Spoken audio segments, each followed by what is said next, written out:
Ah, my masterpiece. I am an artiste.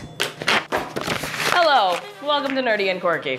Here's some cool history. See, I just destroyed some priceless art, but it's not as bad as it could have been. Oh, let me tell you, history is filled with art, and it is also filled with idiots destroying that art. You may have heard about the curse of Tutankhamun. In 1922, Howard Carter and his team were the first to crack open King Tut's tomb, and over the next decade, 8 of the people who entered passed away from mysterious illnesses, assassinations, and suicide. But the curse didn't end there. No, it extended into 2014 and struck King Tut himself. Okay, not the mummy, but his death mask. One night in the Egyptian Museum, a maintenance man was trying to change the light bulb in the mask display and accidentally knocked the beard off, which is what should be done to anyone trying to grow a soul patch. But it wasn't that big of a deal. The beard was known to be a bit wiggly, and it was destined to come off sooner or later. So when it did, a team of five highly trained experts came along. And by highly trained experts, I mean panicked museum employees who decided to use epoxy, which is kind of like if super glue and duct tape made an indestructible, fast-drying baby, and they carefully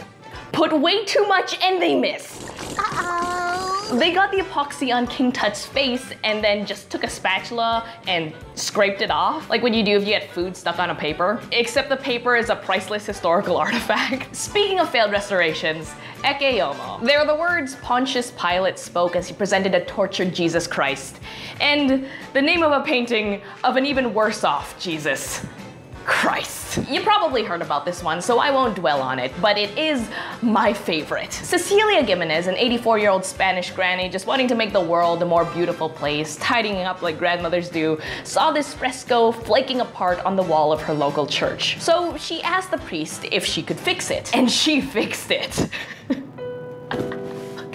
But honestly, it was a good thing. The meme increased tourism by tens of thousands, and the church charged people for viewing the art and raised 50,000 euros for local charities. But maybe you aren't interested in restoring artwork. Maybe you just want to sell it, like Steve Wynn. You see, he's a casino magnate, a veritable billionaire who, like many people with money to burn, owns a lot of priceless art. One in his collection was La Reve by Pablo Picasso. It depicts his young mistress, but it also depicts a dingaling.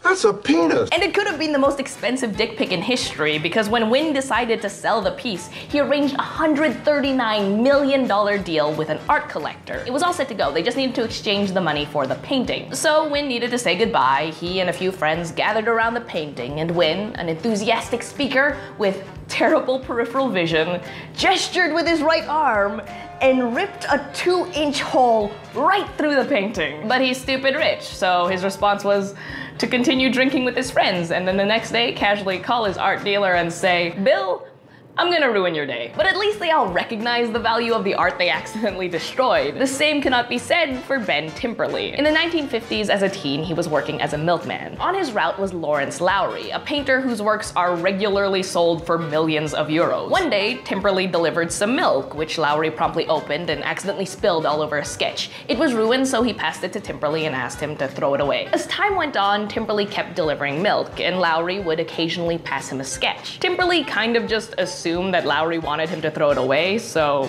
he did. This happened 10 times. Temperley didn't think much of it until one day, sitting in his doctor's office, he noticed a painting on the wall looked a lot like Lowry's, and it clicked. Those sketches he threw away had an estimated value of over €1 million.